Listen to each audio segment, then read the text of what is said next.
class ki jai, Granthara Srimad Bhagavatam ki jai. So we recite these prayers together, Bhagavat Suti. Om Namo Bhagavate Vasudevaya, Om Namo Bhagavate Vasudevaya, Om Namo Bhagavate Vasudevaya. Narayanam Namaskritya, Namcheva Narottamam, Devim Saraswatim Vyasam, Tachodhyam Adiraya. Nasta Breshva Vajreshu, Nityam Bhagavata Sevya, Bhagavata Soke, Bhakti Bhavati Naistiki. Krishna Swadamo Bhagate, Dharma Ganadi Visa, Kaluna Stadri Shamesha, Puranaka Dhanodita. Sarvedata Sarami, Sri Bhagavatam Ishite, Taru Samrita Triptasya, Nanyatra Sadhachi. Krishna Toya Bhagavata, Vivacharva Shai, Pratik Shoke, Pratik Shai, Nadartakai. Kriyamaya Bhagavata, Krishna Rishiyanga, Tayate Kaina Yata, Govi Krishna. So we're reading from first Canto Bhagavatam. We're on chapter 3. What verse? What verse? 29. Chapter 3, 20. Chapter 2. 29. No, chapter 3, 29. 29. 29.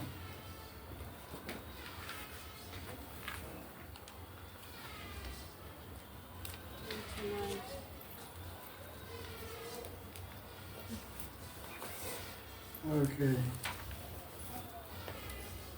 Oh, long commentary. 28 we did. Oh, 28 has long commentary.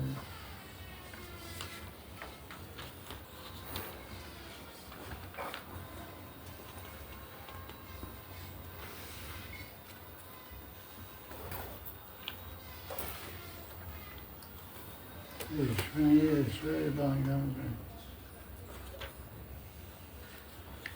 Okay. Janma Guyam Bhagavato Ye Tat Praetanara Sayam Pratar Grinam Bhaktya Dukha Gramad Vimuchyate.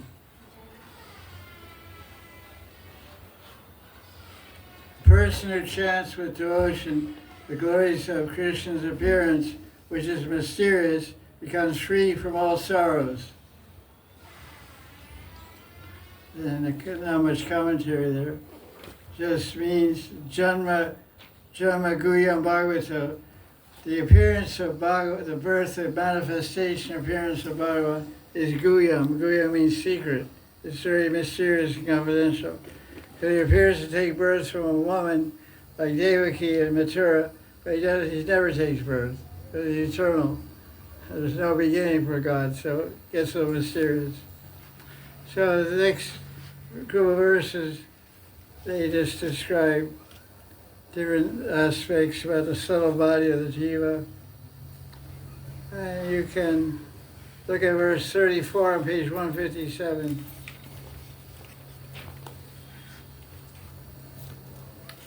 It says, when Maya or ignorance weakens, Bhagavan bestows mercy on the jiva. Jiva becomes endowed with his treasure. The wise understand that being situated in this glorious position, this person is worthy of worship. So in a purport, commentary, Vishnu says, Krishna is thinking, let this jiva see me. If the merciful desire of the Lord arises, then he acts in this way. There's no other way. In other words, one becomes interested to understand and realize God by the arrangement and mercy of God himself. So it's the idea of chosen one. It's in fact, if someone turns their face towards Bhagavan, towards God, it's because they received the mercy of Bhagavan. That's what he's saying. Because in ignorance we don't accept a God, we don't believe that God exists. So he says when ignorance weakens, the Lord bestows his mercy on the jiva. So Gopal, you can do it. You can let him bend because we shouldn't take service from you. You just sit and enjoy. Come, you gotta sit here. So if you look at page 158.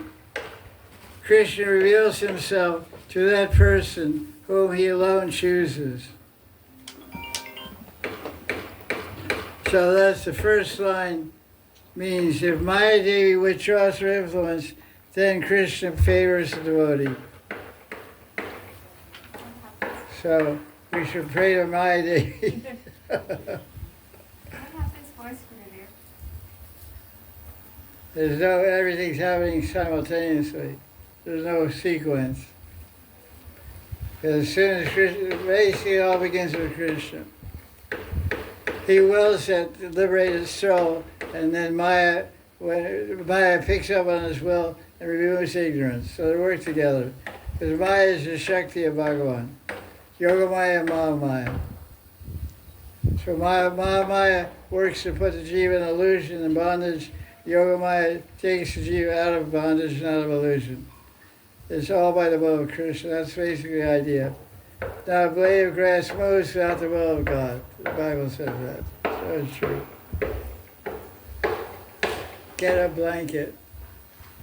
There's a blanket on the shelf. Offer it out unto him. You see it on the shelf. Okay, let's page 163.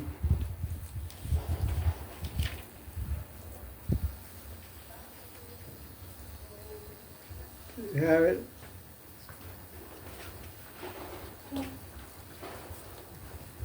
Yeah, another one. Chadidam Graham, read it.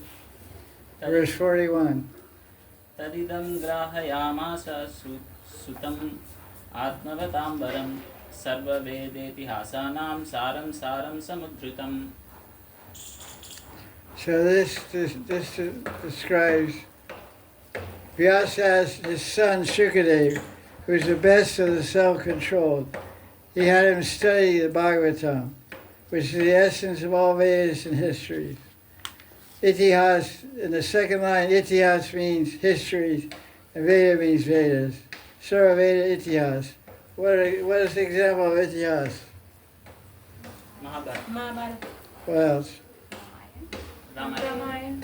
Okay. That's the main ones. Next text. Oh, Vishnu makes a comment. Oh, wait a second. What happened? What verse is that? 41. 41, okay. Commentary by Vishnu. Vyasa affectionately fed the Bhagavatam, the essence of the Vedas, like butter appearing from churning of yogurt, to his son Shukadev. You drink the Bhagavatam, you eat the Bhagavatam. The Bhagavatam is rasa and it's butter. The first canto, the beginning, it says, drink it, whatever was Pivata.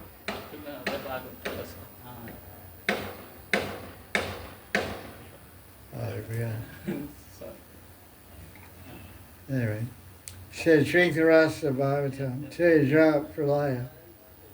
It's the third verse, isn't it? Yes, the third verse. This verse says that Till you faint, you keep the drinking. Vyasa turned into butter.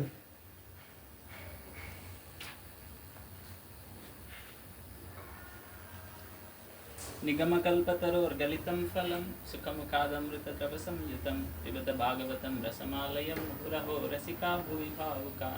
Yeah. The third verse, the first canto, first chapter, says to drink the Bhagavatam. Now Vishnu says that Vyasadeva is turning the Bhagavatam into butter and feeding his son. That's nice. This indicates that his effort to churn the Vedas was successful. And Shukadeva, although he was a Brahmavadi, he was a self-realized soul, he took it with greed because of his taste. So even though he was merged in Brahman, the taste of butter took him out of Brahman. And the butter is a Bhagavatam. Shukadeva spoke Bhagavatam to King Parikshit, who was surrounded by great sages, and he sat fasting till death on the bank of the Ganga. Okay, read the next text, 43. कृष्णे स्वधामोपगते धर्मज्ञानादिभिः सह कलौ नष्टदृशामेषा पुराणार्कोऽधुनोदितः. Translation. Though Krishna left Dwarka, arrived at Prabhasa, and then disappeared along with his 6 great qualities, this Purana, another form of the sun, has now risen in Kali Yuga for those who have lost their knowledge. That's us. So this adds the question that was asked earlier, where is Dharma, where is the shelter of Dharma? Where is Dharma taking shelter? So Dharma is available in the Srimad Bhagavatam, that's the idea. The details are not clearly mentioned here because Krishna's disappearance pastime is disturbing to devotees. The last sentence of the commentary. Though the sun of Krishna has set, the sun of Bhagavat Purana has risen. Purnarka denodita. It will become the sun. Seated in this assembly out of his great mercy, I learned the Bhagavatam from the powerful Shukadev. Who is speaking here? Shuta Goswami. Shuta Goswami is in the Mishranya with a bunch of sages, and Shankarishi is asking questions to Shuta Goswami. The Shuta Goswami has the power to answer questions. Why?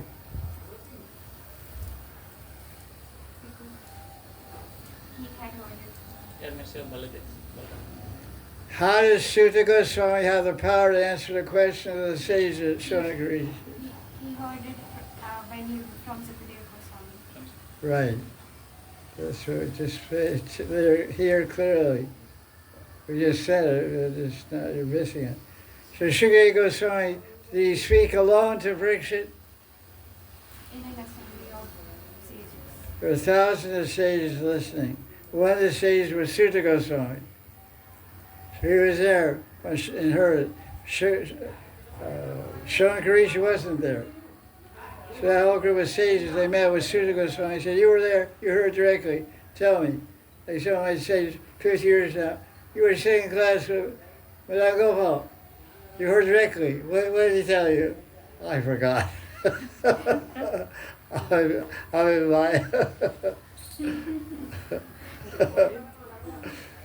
So that's why you have to become Shuta Goswami. So it's the new chapter here. Chapter 4. Okay, chapter 4 is called The Appearance of Narada to Vyas.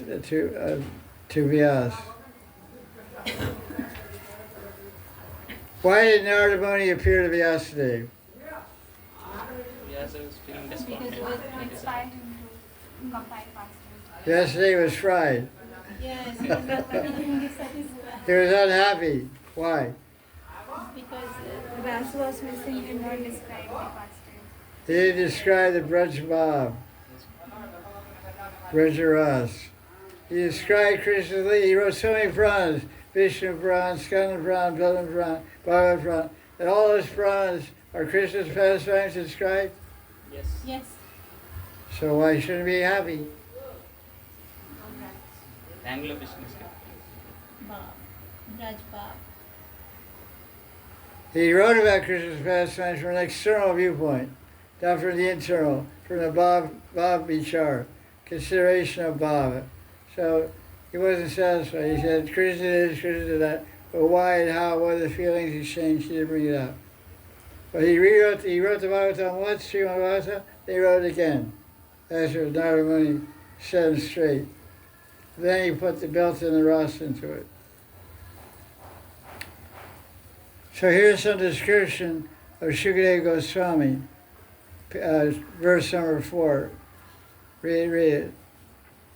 Tasya putro mahayogi samadra nirvikalpaka ekantamatirunnidro gudho mudhaiveyate. That's some pretty high qualification there. Ekantamati, Gudo, Nirvikalpa, Samadrin, Mahayogi. So he says, the son of Vyasadeva was a great yogi. Who is that talking about? Sukadeva. Yeah. He saw everything equally. Samadrin. See that first line, Samadrin? What is... Okay, that's nice. What does Drin mean? Vision. Yeah. Dristi, Drin.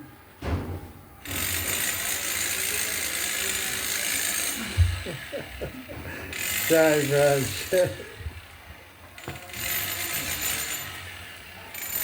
What's that? You want this thing?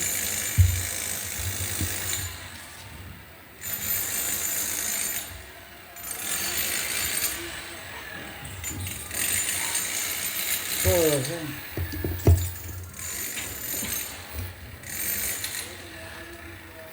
The kid. Here's the back sheet. Read the commentary. 40, verse 4. Sukadeva was realized in impersonal knowledge, Nirvikalpa, and his attention ended at one point. Ekantamati. He had dispelled all ignorance, Nidra. Nidra is equated with ignorance, as in Yanisha Sarva Bhutanam Tasyam Chagarti Samyami. The man of knowledge is awake in what is night for all beings. He appeared to be a fool. How appeared to be a fool? Sukadev.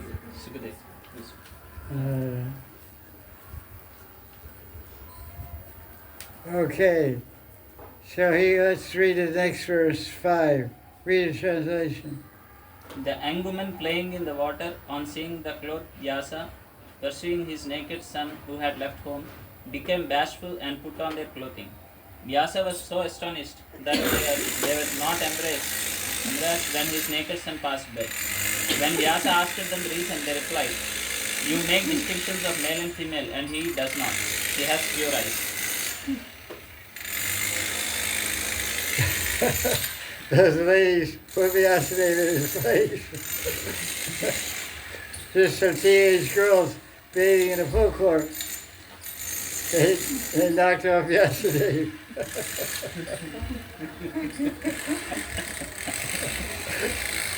They told like it is. Funny, yeah. That's really funny.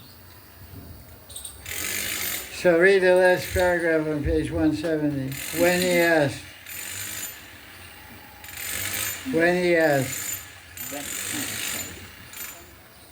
Page 170. When he asked.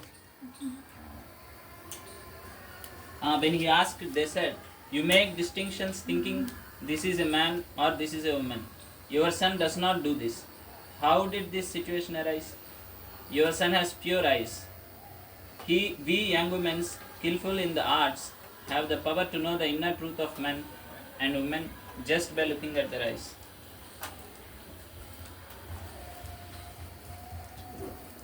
Those girls are smart.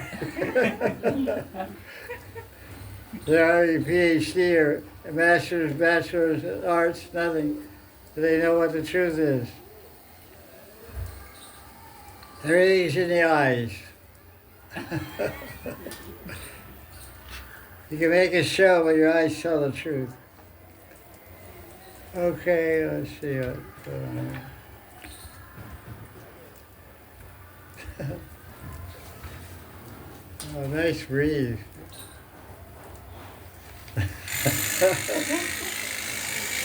Nice bird singing, huh? What kind of bird is that? Is that a woodpecker? Is that a parrot? I think it's a quail. It's a cuckoo.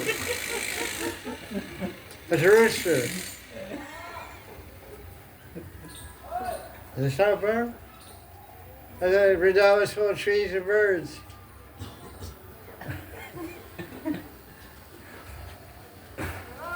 Okay, 172, read the verse. 11. 11th verse. Yeah.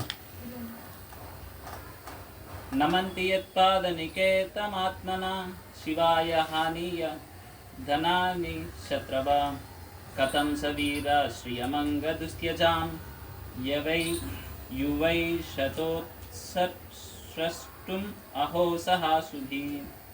Translation. Why did this brave young man, to whose feet enemies brought wealth and clearly bowed down for their own benefit, decide to give up such wealth, which is difficult to give up, along with his life aids? Okay. Page 174.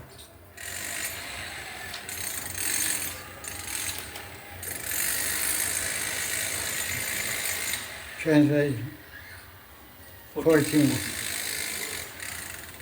Suta said, Vyasa was born in the womb of Satyavati as a portion of the Lord when the third part of Dwapar Yuga arrived in the passing of Yugas.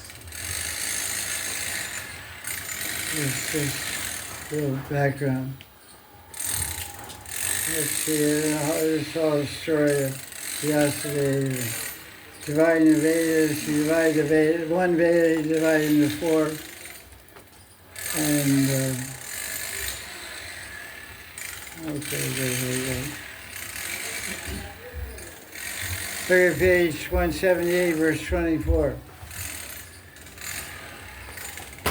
Tayeva Veda Durmedhe Dharyante Purvairyatha Evam Chakara Bhagavan Vyasa Kripana Vatsalaha. Bhagavan Vyasa, merciful to the most fallen, thus divided the Vedas so that they could be understood by the fools.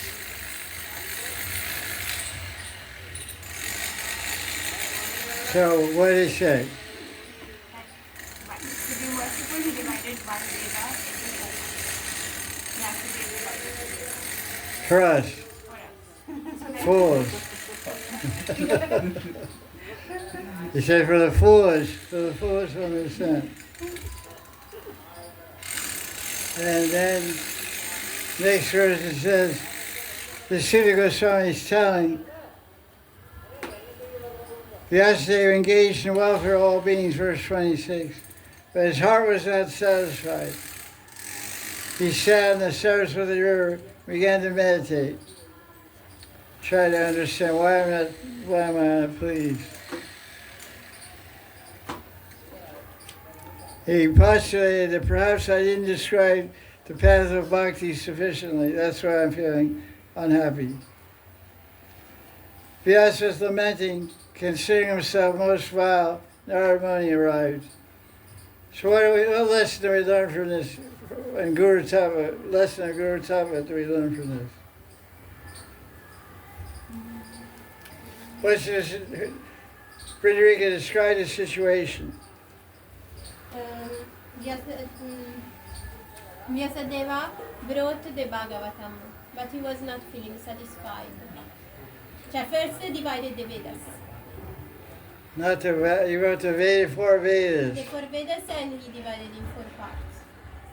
And he was not feeling satisfied because he brought Bhagavatam, but was not feeling satisfied because he didn't. Not Bhagavatam, he did. Sorry. These not yet. Only for Vedas.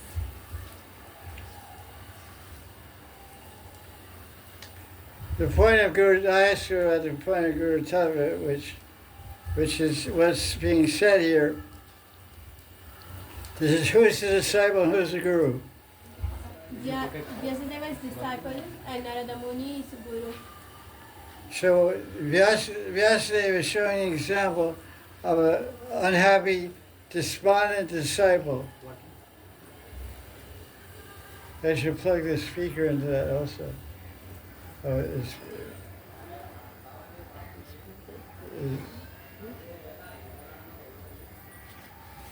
it's working, but we should get a jumbo plug. I mean, what's going on? Oh. Switch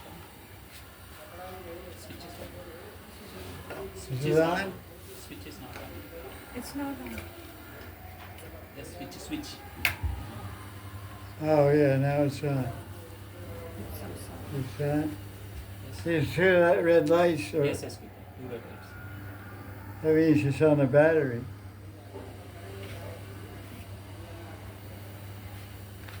I don't know, see how long it lasts. Like this. No, It's now on. it's charging. It's on.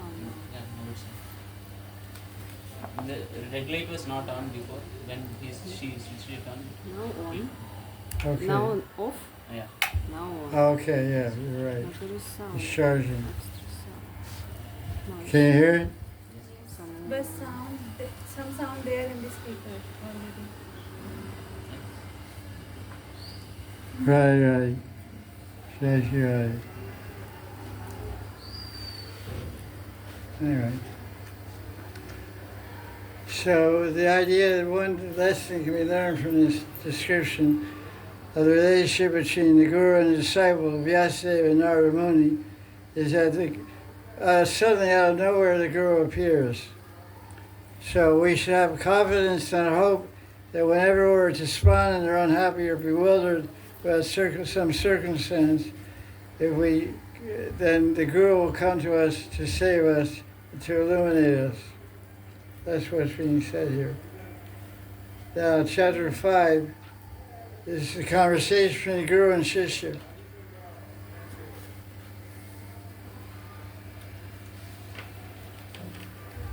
Because most of the Vedic literature, which Vyasadeva had compiled up to this point, was describing karma kanda, karma and gyan.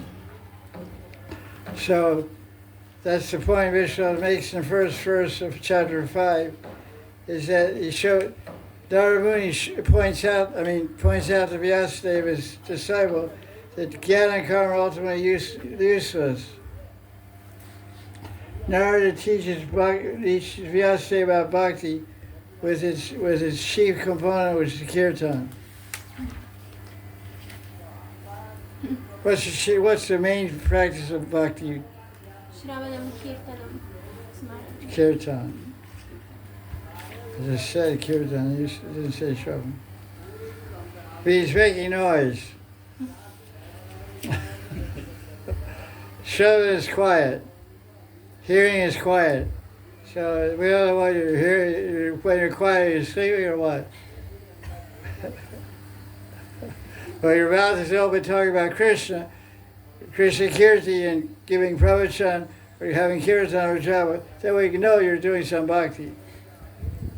You can't fool anybody. You say, I'll meditate. Sleep with your eyes open. Sleep with your eyes open, sleep with your eyes closed. It's possible. So, page 187.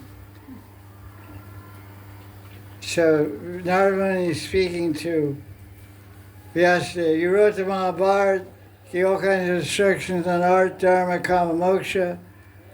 And then you also talked about Brahman, which is eternal. Then why should you have met? You have not been successful. Vyasadeva said, what you said about me is true, but my mind and body are not satisfied. I'm asking why this is.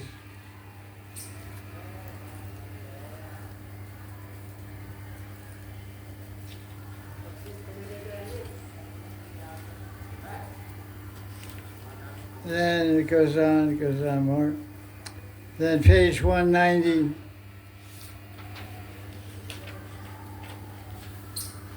Narada, here's the answer Narada Muni said to himself. You have not sufficiently described the glories of Krishna. Because your mind could never be satisfied with Vedanta, I think the writing the Vedanta Sutra is insufficient. Comment Tika by Vishnu. Yes, they argues or replies to his guru. But I have produced Vedanta Darshan. And Narada Muni says, I consider that darshan means philosophy, to be deficient. You're the writer of Vedanta, but if your mind is dissatisfied, that's to prove your darshan is insufficient. Then the Guru Narada Muni says, text 9, O venerable sage, you have not described the glories of Krishna to the extent that you glorify dharma, artha, kama, moksha. So most of the Vedas are all about dharma, karma, artha, kama, moksha, not about Krishna. But then yesterday he says, but I have described the wonderful pastimes of Krishna, qualities of Krishna, public upon others. The harmony. Though you describe Krishna abundantly in many places, they have not been described only as a means of getting moksha. They have been described only as a means of getting moksha.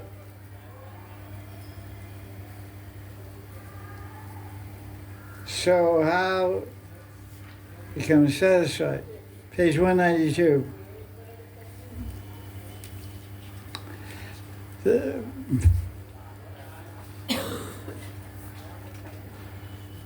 The meaning of scriptures is revealed by repetition.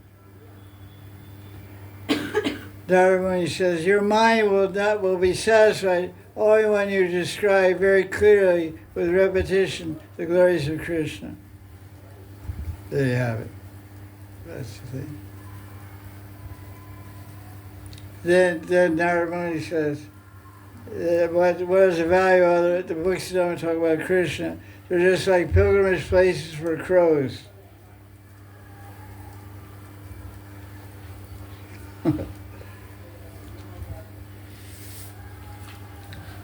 Swans live in Manasarovara, Manasahamsa. That's in the verse. The third line and fourth line. Manasasayachamsa. The swans like pure water, mountain rivers, mountain lakes, like Manasarovara. And the swans are there. But the crows gather around leftover food, or garbage dump. So devotees are Paramahamsas, and they never enjoy the non-devotional topics.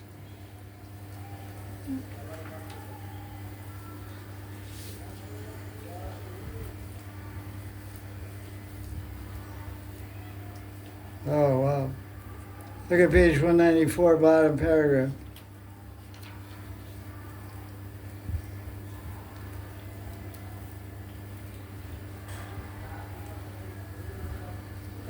The chapters and stories of Bhagavatam are all ornaments to the glories of Krishna.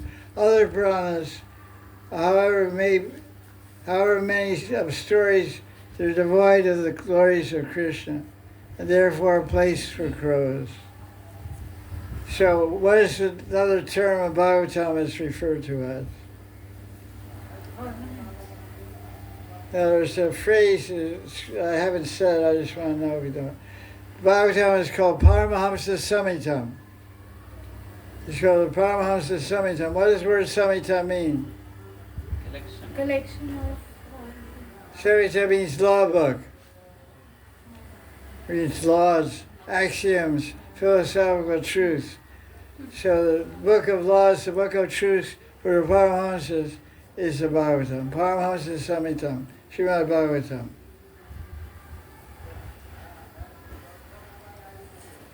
Okay. Look at page 196. Basically in this verse, Narada Muni is saying, if there's no bhakti, your work, your writing is useless. Then Vishnu quotes a verse on page 197 top. The liberated person again gets bound by karma if they commit offense against the Lord. That's the Jiva Mukta. If you attain Brahma Sayuja Mukti, that's eternal position. You don't fall from Brahman. But you may be Jiva Mukti, you may be liberated Jnani, living in this sadhaka group, like we have a sadhaka group. We may attain prema in this body, and we'll go to the body and go to Krishna. So for a Jnani or yogi, they may attain Brahma Sayuja while living in the body, but they can make offense. They make offense to the great soul and lose that realization of Brahman.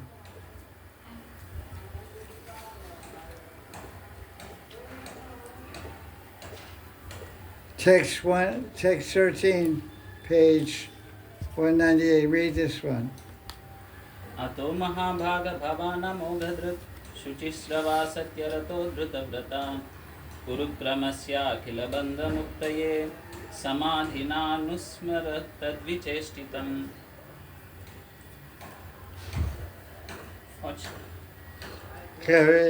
Fortunate one. Therefore, since you have useful knowledge, spotless character, dedication to truth, and determined vows, remember with attention the pastimes of the Lord, which bring about liberation from all bondage of Krishna. Pastimes of Krishna. So Narada Muni is glorifying the disciple here. Vishnu's Tika commentary. He says, your character is pure, you're devoted to truth, and determined in your vows. The word remember, anusmara, is used because the past signs appear spontaneously in a pure mind. Since they're all self-revealing.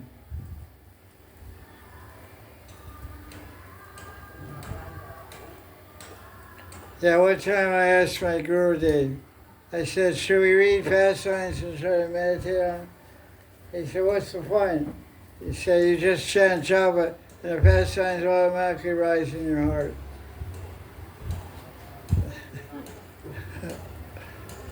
So that's on the high end of things. Because they'll spontaneously manifest.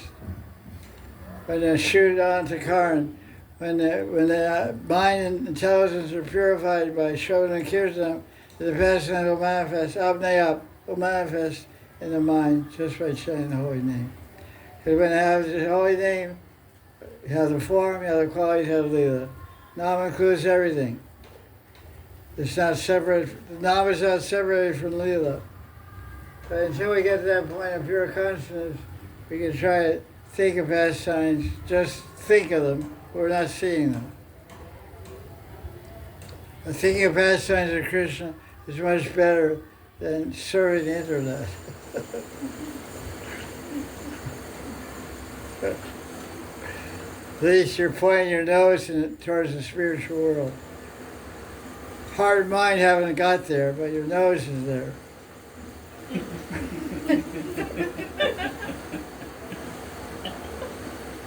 The nose is pointed. Read Leela. Then try to think.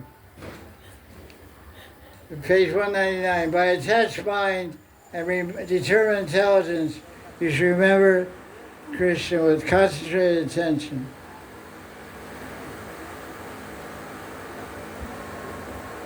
This is a very important verse, actually. How to be attracted to Krishna Leela.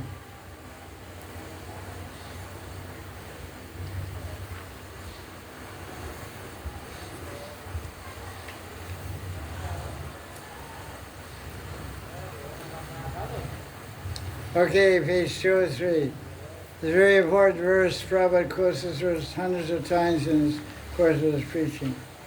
Read it. Chaktva sadharamam sharanam bhujamare. Dajan apakvotapatetato yadi yatra kvava bhadram abhudam shakim govata apto bhajatam swadharmata. Translation. If a person having given up his duties in Varnashrama begins the worship of Krishna's lotus feet and happens to deviate or not reach perfection, there is no misfortune for him at all in the future. But what does the person who follows all duties of Varnashrama but does not worship Krishna gain? Yeah. Because sometimes people argue, if I don't follow my Dharma, if I become a Krishna Bhakta and don't do my Dharma, then I'll go to hell. So this verse is defeating that concept. This is Narada Muni speaking, I guess. I think it is. Narada Muni is just because he's further rectifying the misconceptions of his disciple Vyasadeva, because he spoke so much about Varnashram Dharma in the Vedas. And so Narada Muni said, what's the point of Varnashram Dharma? Well, if you give up Varnashram Dharma, you do Varnashram Dharma very well, very expertly, what do you get? Next. You get Mukti, which means Swargaloka, not Vaikuntha Mukti. Without touch of bhakti, your karma or jnana won't bring you to the spiritual world. It'll take you to Svargaloka. That's why it says the Chatus Purushartha, the Varnashram Dharma ends in moksha. Dharma kam moksha. Moksha means moksha, Svargaloka, heavenly planets. Only bhakti, only contact with Krishna, Rama, or Vishnu gives one promotes mukti to the spiritual realm. Vaikuntha. So he's saying, you're talking so much about Varnashram Dharma and not talking about bhakti. So you're keeping people in the material world. They can get out of the earth planet and enjoy a heavenly life in Svargaloka, but they have to dive in there and come back to the earth again. So why don't you teach them bhakti so they get out once and for all, finish the business, go to Vaikuntha for eternal life of joy and bliss. So this is what he's saying. Page 208.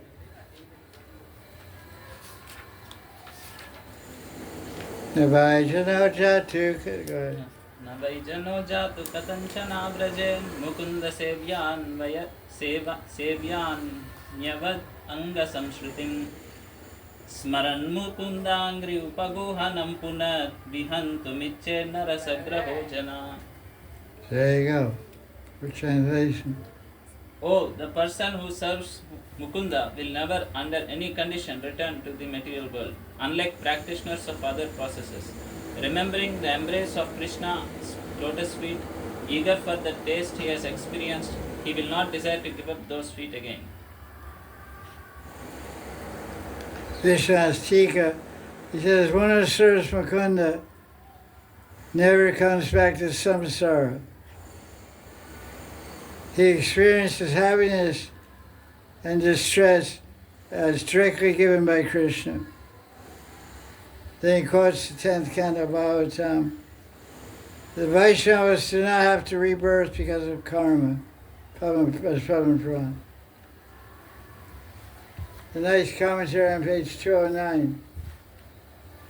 Read it. Rasagraha means what?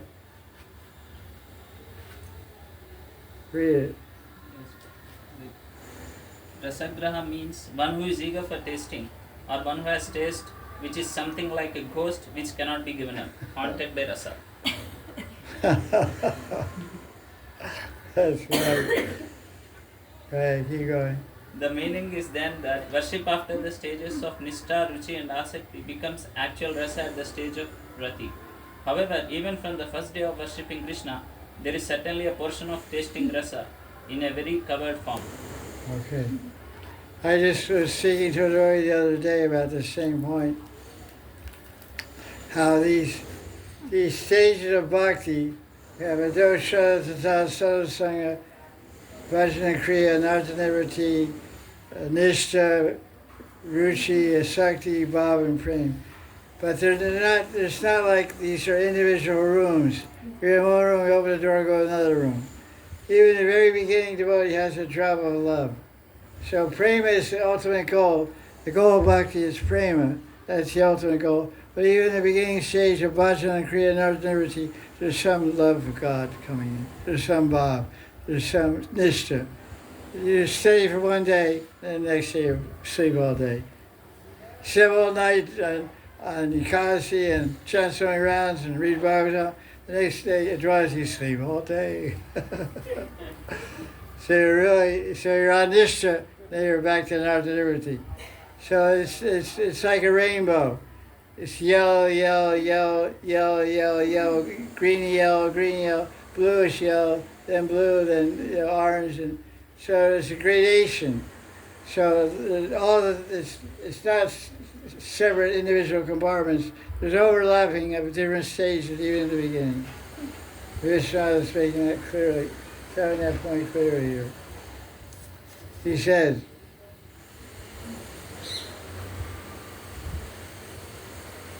the worship after the stage of Nishtha, Ruchi, and Sakti becomes that actual stage, actual rasa, the stage of Rati. Rati means Bhava. Because Nishtha, Ruchi, and Sakti and Bhava, another way to say Bhava is Rati. However, this is the keynote.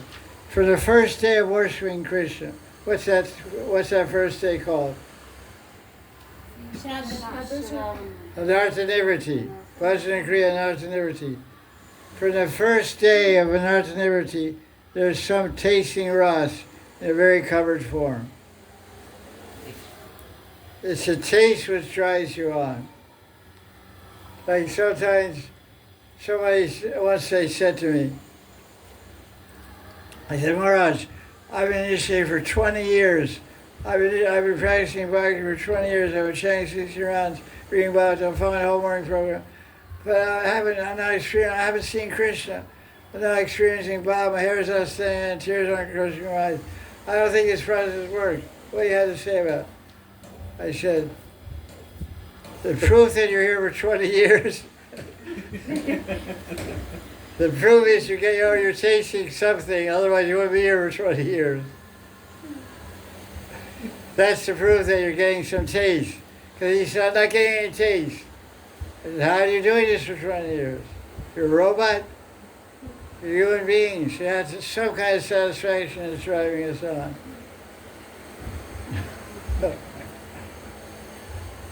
So Bob has to come down. We can climb the mountain, but when we get near the top, you can't get to the top unless someone pulls you up there. The top is Baba. You get to a Sakti, you get really attached to Krishna. But Baba has to come down and pick you up.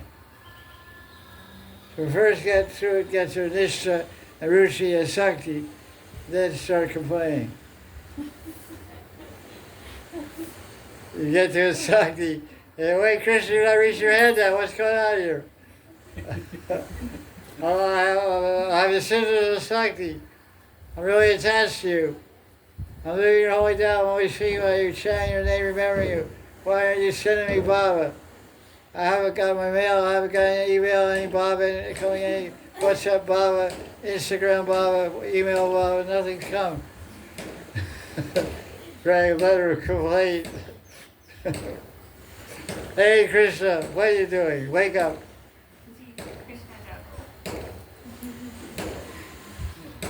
It's Rajitya. Rajitya means it's free will. Krishna's got the free will. It's up to him what to do. Carry on.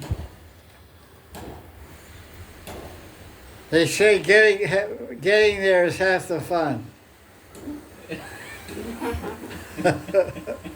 The fun place is Leela Bhumi Vrindavan.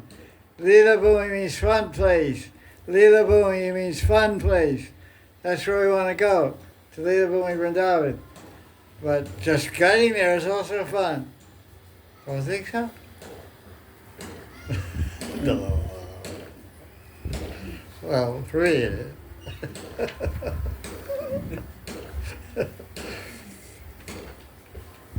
Isn't it fun? Okay. That's all I studied for so far. So what time is it? 3:52. 3:52. 3:52.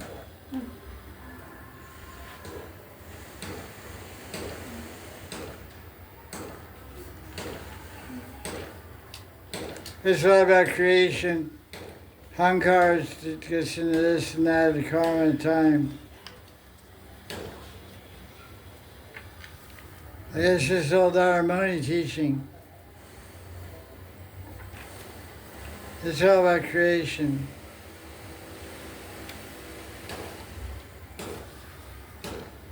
Okay, chapter 6, verse, page 727.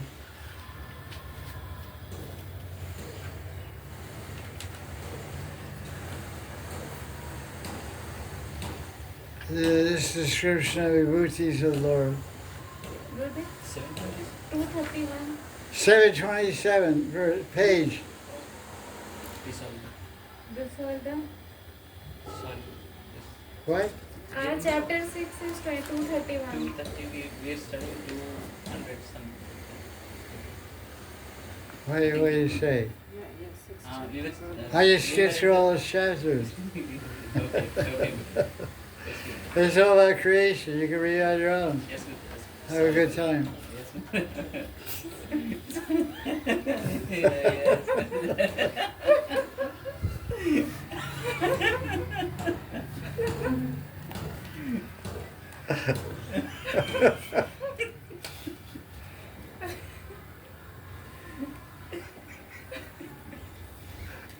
Sorry. Okay. So it's page 729. Saying all about creation and everything like that. The vibhutis means the powers, the glories of Krishna, etc.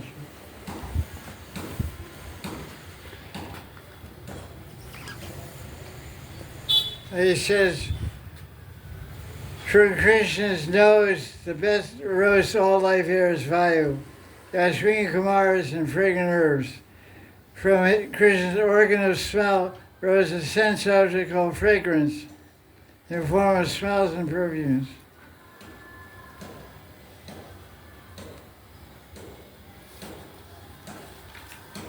So there's a sense and a sense organ and a sense object. The sense organ is the nose, and the sense is smell, and the sense object is a rose. So all these combine together to give the impression and experience of a rose.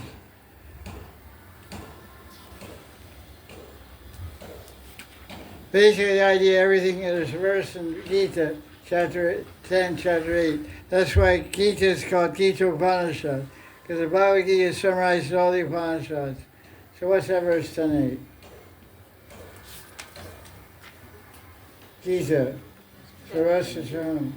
सर्वस्य चाहं No, wait. Ham Sarvasya Prabhu. अहं सर्वस्य प्रभवो मत्तः सर्वं प्रवर्तते इति मत्वा भजन्ते मां बुधा भावसमन्विताः. Translation. I am the source of everything. Everything comes from me. So everything comes from Krishna, the body of Krishna. So this chapter 6 is describing that minutely. From his bodily hairs came trees. It's describing the Rata Roop, the universal form.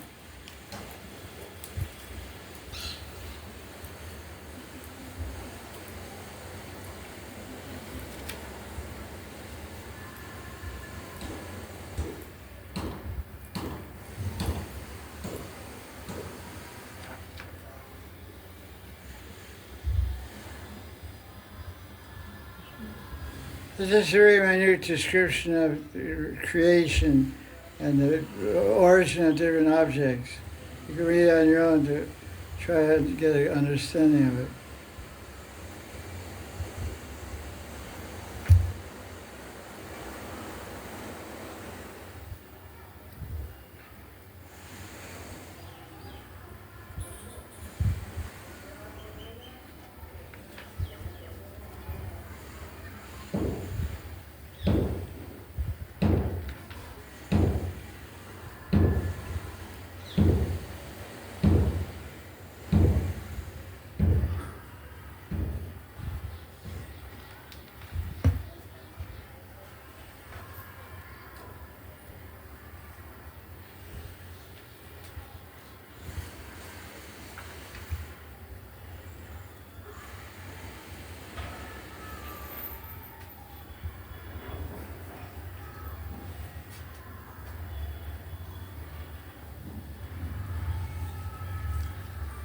Look at page 747, bottom verse.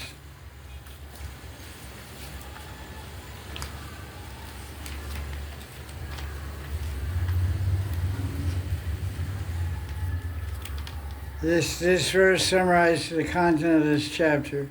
Verse 2633. O son, I have answered according to your questions. You should not think that there's anything either as effect or as cause other than Bhagavan Sri Krishna. In other words, Krishna is the source of everything. In the Tika of Vishnu says, this summarizes this section.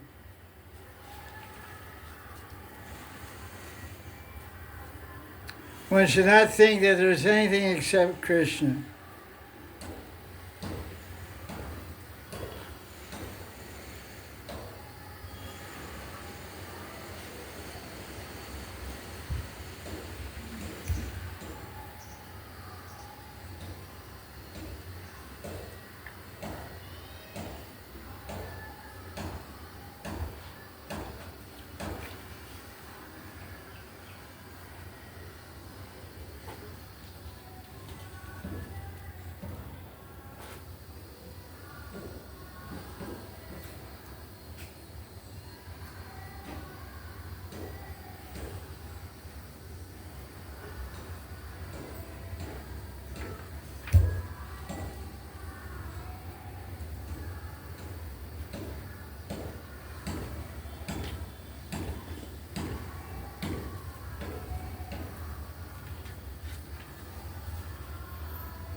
I think we have to end class because I haven't prepared for the balance.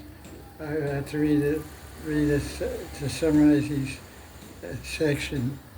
Is there any question of what we presented so far?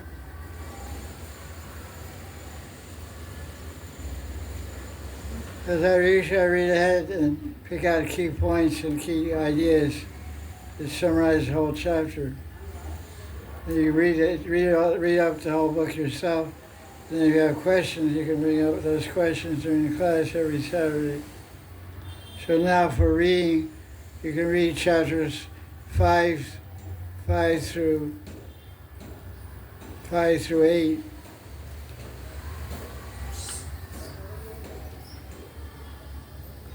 Read chapter 5 through 8 this next week, and then we'll discuss those chapters, chapter 5 through 8 next week.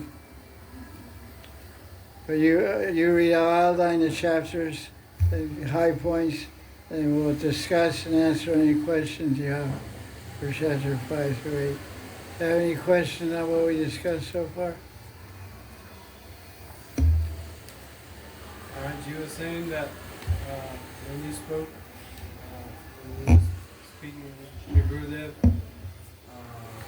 you were saying that by chanting then we will see Leelas. So this is like, we see the common Leelas that we read about, or also we will see uncommon Leelas. The question is asked that when we're chanting Hare Krishna mantra and our consciousness becomes sufficiently pure and elevated, then Krishna's pastimes will automatically manifest in purified consciousness. The question is asked, are these Leelas that are written about and can be read about or read, or can be uncommon or new pastimes that we haven't read about? They can be any pastime. There's no limitation. But generally, the pastimes that they have Astakaya Leela, which describes Krishna's pastimes throughout the day and night. They're written down in many books. But every book that writes about them, there's very similar pastimes written. And those saints that wrote those books, like Krishnadas Kaviraj, Vishwanath Chakravarti, Kavi Karnapur, etc., they have experienced and seen those Leelas also. So basically you'll see Leelas that have already been described, but it doesn't limit the Leela, it's unlimited. Krishna's Leelas are unlimited, so they can also, by their own free will, manifest in an individual way to your consciousness. You may experience new Leelas. Because I asked my Gurudev, I said, should we read about Krishna's Leelas and try to meditate on them? He said, what's the point? I said, the point is that we want to end up in the Leela serving, so we read about them and think about them, so someday they become manifest to us. He said, yeah, you can say that, but just by chanting. He was always emphasizing chanting. So if you chant, they will come down to you. He said, the Leela will come down to you. You reach up towards Leela with a purified mind and heart by chanting Hare Krishna. Then the pastime will come down, descend. He always said they'll descend. To come into the consciousness. He said there's no harm. Because I asked him, I said, what do we do? He said, you cultivate bhajan by following Govinda Lila Amrita. So you read it and you can think about it, but like I asked about seeing and entering the pastime. He said, seeing and entering the pastimes will come automatically. So there's two things going on. One thing we want to hear and read about something, so we should read and hear about Krishna's pastimes, Astakaya Leela. So that fills up our mind and heart. And then if Krishna is pleased with our level of advancement and purity, then he'll manifest those pastimes in visions called Spurti or Iswarti. But visions, Spurti and Viswarti don't happen until level of lava, generally is told. So we have a long way to go. We have a lot of chanting to do, a lot of reading to do to get to that stage of automatic pastimes appearing in our mind. But until then, what we do, we watch Bugs Bunny or what? Watch cartoons. No, everything should be connected to the goal. Our goal is to enter Krishna's Leela and Siddhaya and render service to Radharani and Bajri Bab. So we should read about that all the time. Eventually that reality will be ours. Whatever you contemplate, whatever you meditate on, that you'll attain. If not in this life, at the time of death. In 8th chapter of Gita, what does Krishna say? Yamyam Bhavi. Yamyam vapi smaran bhavam bhajitam te kadhevaram tantamyevaiti kaunteya sada tadbhava Sada tad bhava bhavita. That concept, that bhava, that emotion, that sentiment that you're contemplating, meditating, thinking about every day, that you'll attain in your next life. That will carry you into a new life. That's why you see some young devotees, very early stage, they start chanting lakh around as soon as they pick up the beads, and 2 lakhs and 3 lakhs, they start meditating on Leela, because they already got so far in the last life. So we always have to think of things on a timeline. The timeline is an eternal timeline, because we're eternal atmas. So I'm here, I have to go to eternity. Eternal endpoint is fame in the spiritual world. So it may not come in this life, it may take a few lives. We have to keep working towards the goal and keep it in mind and not get distracted or deviated. So read about the Leelas, sing about the Leelas, and chant more japa. Most every saint I've ever met, I've met a lot of saints, Gaudiya Math sannyasis and Babajis and traditional lines. They always tell me, do Nam, do more Nam, chant more name, chant more japa. That's hard to do, so we'd rather read and fall asleep. Because reading is easy because it puts you to sleep. So you read and fall asleep, and that's nice. But chanting, you have to really be awake. Chant. So there's no shortcut to perfection. It's called siddhi. Siddhi means perfection. It's not an easy task. You have to maintain patience and enthusiasm and confidence, determination, and keep going. That one fine day we'll get there. You know that verse, Bhavate, Bhavate? Please turn the church and read that. You should have 24 verses to memorize. Step after step. Krame krame Follow. krame krame Praya Lokha Bhava Sindhu Kula. Chaitanya Mahaprabhu told Das Goswami, you'll cross the Bhava Sindhu, you cross the ocean of samsara step by step. Every step going forward. This is a one-way dance. Always take forward steps, not one dance, you step, 1 step forward and 2 steps back. It's always forward stepping.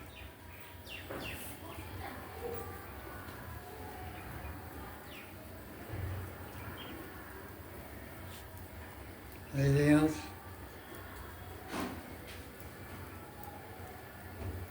So read chapter 5 through 8, and I'll read also, and prepare some outline of those different points we'll cover next week. Jai Jai Shri Radhe Shyam. Jai Gurudev.